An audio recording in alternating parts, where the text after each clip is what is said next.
Hi, I'm Peter Griffin, and I'm here at the Museum of Television and Radio to commemorate Family Guy becoming the longest-running show in television history. For 60 years, Sunday has meant God, football, and Family Guy. And later, to a lesser degree, The Simpsons. Premiering in 1952 as a recurring sketch in the popular Dow Chemical Follies, Family Guy has survived 19 cancellations, 2 assassination attempts, and a pretty good ribbon by those South Park guys. Well, tonight we take a look back at classic episodes from our first 3 decades. Oh, here come some tourists. I know, I'll sit here and pretend I'm a wax figure. This is Peter, breadwinner and head of household. Lois is the name of his wife. These are their children. This is Chris, the firstborn son. This is little Stewie. Oh boy, he's a handful. Meg. And introducing Doodles Weaver as Brian the dog. We don't trust just any cigarette for our children.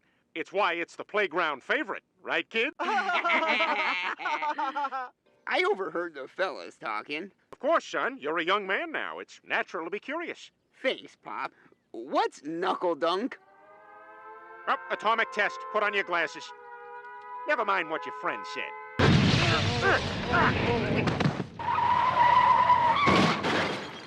So convenient.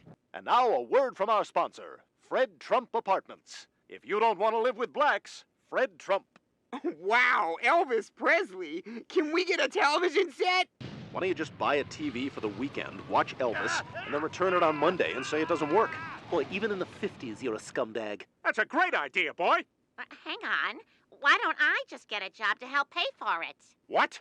No wife of mine is working. There's underpants in this house that need starching. I don't want to go to work in soft underpants like some Nancy boy. I want to go to work like this. You got some time before Elvis. Can we see what else is on?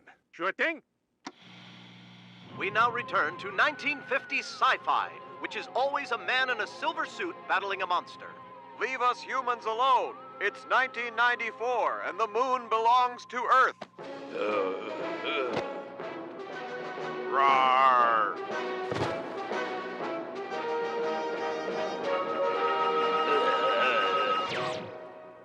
It's safe now. How's the soil, Professor Knockers? It's good. Good. I am a 1950s man, speaking in a stilted manner, seemingly with no self-awareness whatsoever. I am shouting for some reason, and will now suddenly be replaced by crude graphics. Lois, that's you! You took a job? Sorry, Peter, I wanted to tell you, but you were so dead set against it. Damn right I'm against it. If God wanted women in the workplace, he'd have made them alcoholics. You're quitting that job tomorrow. No, I'm not. Quiet, Elvis is on. Ladies and gentlemen, Elvis Presley. Huh? What? Elvis Presley is white? Cleveland, did you know about this? Come on, Donna, let's pick up some gizzards and fried skins and head on down to the juke joint. Tonight it's gonna be jumping. And it was jumping. It really was. But I was banished to the sidewalk because I called one of the band guys a bad name. Never mind. This TV is awesome. I've been watching it all day. You can keep your job so we can afford this thing. Oh, that's great news, Peter. You know, Lois, I had an idea. Instead of eating in another room and talking, what if we bring the food out here and never talk again? That's a great idea. Shh. And bran, the hard outer layers of cereal grain. Along with germ, it is an integral part of whole grains. When you eat Raisin Bran, it fills your stomach and keeps you from feeling the sensation of hunger. Hunger being pangs in the belly as a result of lack of nourishment, thereby sending signals to your brain telling you, "Hey, I'm hungry." And when you hear Mr. "Hey, I'm hungry," be sure to have a hearty bowl of post-Raisin Bran. Again, made with raisins, which are grapes that have been dried in the sun for a long period of time. And bran, the hard outer layers of cereal grain. Along with germ, it is an integral part of whole grains. Boy, these commercials go by fast. You can barely absorb any of it. I don't know how you do it, Peter. Can we get some Raisin Bran? Do we have any Raisin Bran in the house? Just working day after day. I'm exhausted, and I miss my family. It's made with raisins, which are grapes that have been dried in the sun for a long period of time. I gave my notice, and tomorrow's my last day. So I guess we have to get rid of the TV. By the way, Chris and Raisin Bran are at Raisin Bran practice. For television? We can't afford this. You quit your job. This is what we were making on the line. The only reason I wanted to work was to make this for you. Oh, Lois, you're the greatest. Ah! I guess this is why women shouldn't work. To the moon, Lois! Like it's funny to hit me so violently my body will fly out of the atmosphere. Well, it's not funny anymore. I'm Peter. This is Lois. My sons Stewie and Chris. Our dog Brian, and the rest is this. This is Family Guy. The dog talks too. Good morning, family. I'll have my regular breakfast and the newspaper, please. Okay, here's your highball, a grapefruit, and a one weird serrated spoon. And Raisin Bran? Yes.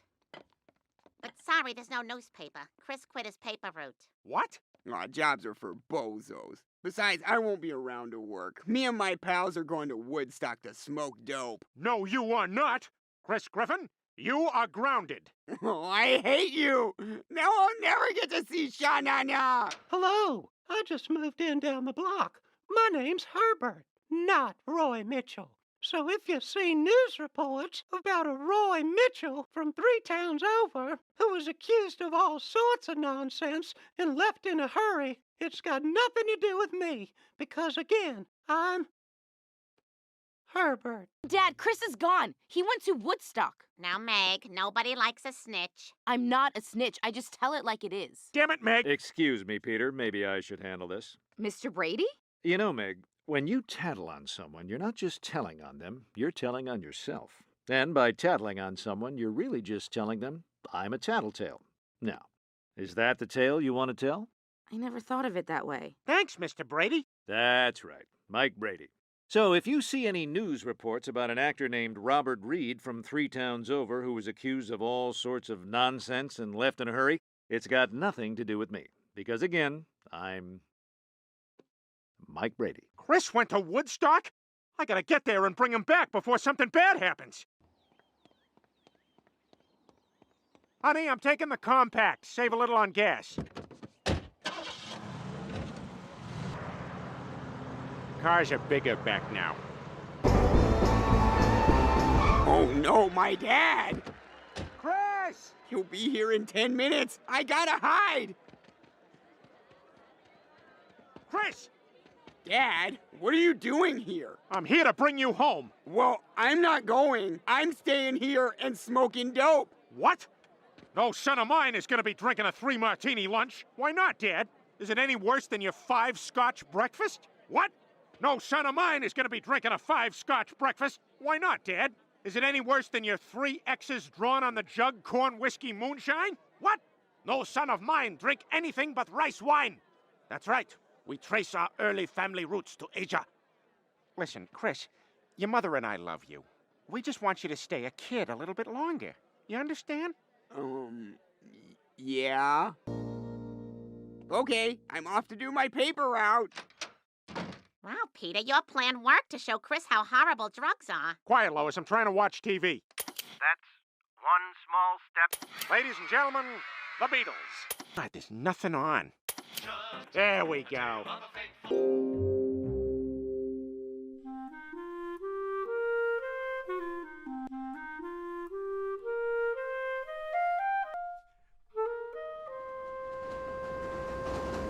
Lois, why is my son playing with a vacuum like a girl?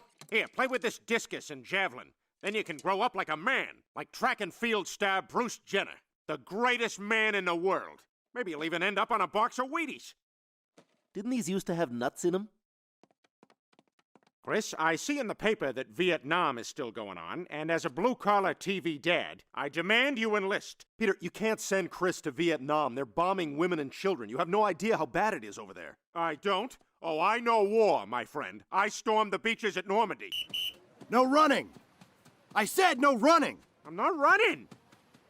As a matter of fact, his tour just ended and his transport should be getting in soon. So let's head down to the airfield and give our soldiers the respect they deserve. Good to see you back safely, Glenn. Murderer! Hey, show some respect! Sorry. I left my carry-on back on the plane. All right, when he comes back, we gotta make him feel welcome again.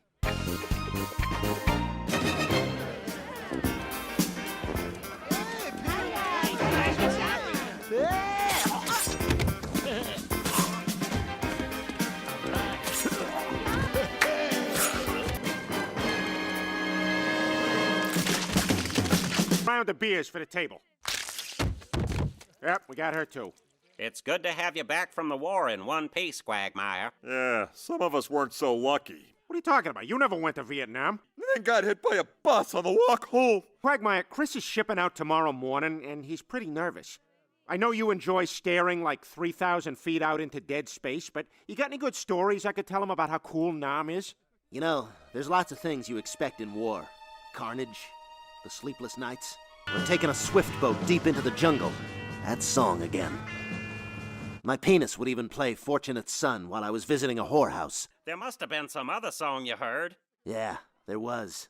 That There's Something Happening Here song. You don't know! I'll kill you! I'll kill you! You didn't hear the songs I heard! But Chris ships out in the morning. I gotta get him out of there. I thought this war would be fun, you know, just go over there and fight the Donkey Kong. We lost a lot of good men. And so many quarters.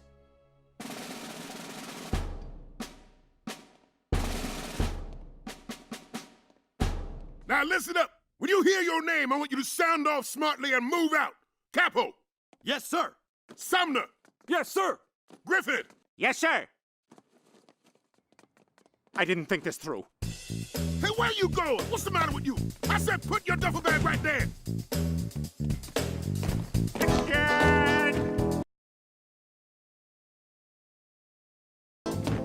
The number not also let my son die.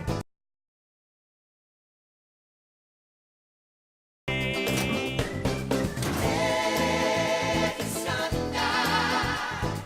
Let his son die. His son's not here.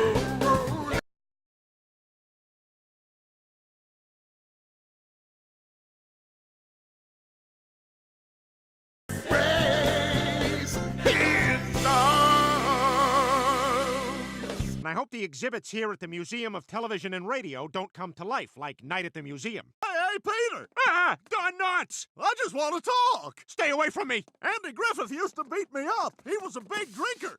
Ask Ron Howard, he'll tell you. Help! Someone! Tim Conway was sleeping with half the Apple Dumpling Gang. You two were the only ones in the Apple Dumpling Gang! You're doing the math now, aren't you?